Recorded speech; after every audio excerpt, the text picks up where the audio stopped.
Hello class, this is Lydia and this is my EQ presentation.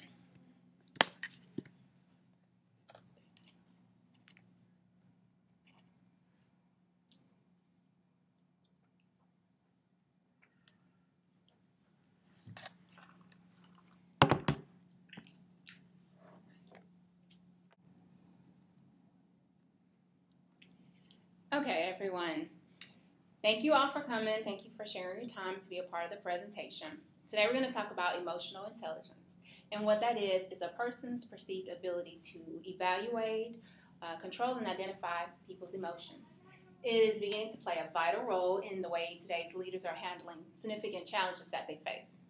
The reason being is because emotional intelligence has a bearing on work-related outcomes like individuals' performance, developing people, organizational productivity, and fostering a harmonious work environment. The principles that emotional intelligence teach provide an understanding and an assessment of people's behaviors, why they act the way they act, why are they saying the things that they're saying, management skills, attitudes, people's potential, or their interpersonal skills.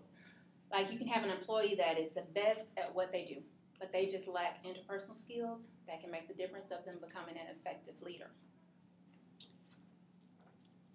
People that possess a high level of emotional intelligence are people that are sure of themselves. They're able to sense others' emotions, and they're affable, easy to talk to, approachable, resilient, and very optimistic people. Now what I'm going to do is break down for you 4 categories of emotional intelligence, which are self-awareness, self-management, social awareness, and relationship management. A person that has a high level of EQ with self-awareness, that's a person that's very sure of themselves, their self-worth, their capabilities. That person is comfortable with open and new information, and they recognize their emotions and the effects that their emotions can have. A person that possesses a high EQ in self-management, that is a person that knows how to keep their composure and think clearly in stressful situations. They really know how to manage their impulsive feelings very well. A person that possesses a high level of EQ in social awareness, that is a person that's very empathetic. They know how to show empathy and sense others' emotions, their feelings, their perspectives, and they actually show a genuine concern for them.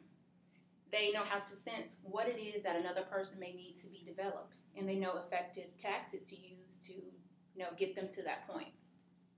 A person that excels as far as relationship management. Now, that is a person that builds nurturing relationships. They're able to articulate and arouse enthusiasm in people to get them on a common goal, where they can have a shared vision and mission. This person also knows how to handle difficult people in tense situations in a very tactful and diplomatic manner. So now that we've discussed the 4 categories of emotional intelligence, I'm going to get to the fun part and actually go through a couple of movies, identify the character in that movie, and just see what category their level of emotional intelligence lies in. The first movie, I'm sure you all know where these characters come from. Yes, that is The Wizard of Oz. That's correct. This is The Wizard of Oz. And, The Wizard of Oz is about a girl that wakes up far away from home in Oz, and she meets a group of friends along the way, and they are off to see the wizard for what it is that they need. The character that we're going to highlight here is Dorothy. Now, does anybody know what category Dorothy's emotional intelligence may fall in? Social awareness. That's correct, social awareness. And I would also add to that relationship management. And that's simply because she was able to first convince all of these characters that they were just as deserving to go and see the wizard to get what they needed. And in the end, she was able to identify with them and actually show them that what they were looking for, they actually possessed already. She took the strategic plans and ideas of the Scarecrow to tell them, you already have a brain. The compassionate and enduring ways of the Tin Man, he already had a heart. And she identified the fear of the lion and let him see that underneath his fear lied a massive courage.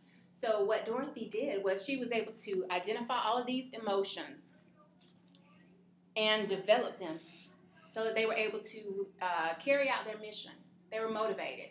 And that's what leadership is about, motivating your employees to perform and be productive. The next movie that we're going to discuss is Remember the Titans.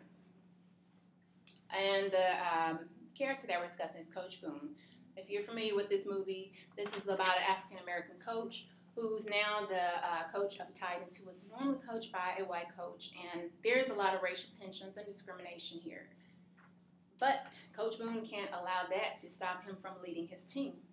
Does anybody have an idea of where Coach Boone's emotional intelligence would lie as far as the categories? Self-awareness. Self-awareness? Okay, any other? Self-management. Self-management? Okay. So self-awareness, self-management, any other? Social awareness? Social awareness, yes, and I would even add to that relationship management. I personally think that he possessed a high level of emotional intelligence in all of these areas, simply because it definitely takes self-awareness and self-management to be able to endure the times that he was enduring. His character was attacked, his ability, his family, but he didn't allow those emotions to take over. He didn't allow that to falter his leadership ability, and he kept pressing forward. And he definitely had to have social awareness and relationship management, simply because he was able to bring his team together. You know, the team was also facing racial tensions, but he brought them together in a manner that they established camaraderie and a brotherhood. They realized that together they could make a difference. So just by him recognizing and paying attention to their emotions, he was able to develop them, lead them to a championship, unite his team, and not only unite his team, he was able to unite an entire community. So recognizing emotions may be just what you need to unite your employees, or unite departments, or even your entire organization. So now we've covered a little bit about the emotional intelligence, the categories, and we discussed 2 examples of movies and the characters where they express a high level of emotional intelligence. I do want to encourage all of you to purchase this book. It's Emotional Intelligence 2.0 by Travis Bavery and Jean Greaves. And inside of the book is a code where you can go online, actually take the assessment, some questions, and actually determine what your level of emotional intelligence is. Now, all of you may not find that you have a high level of emotional intelligence, but the great thing is it can be learned. It can be a skill that you can develop and get you to where you need to be. So I do encourage all of you to check it out. And again, thank you all for your time. I really do appreciate it.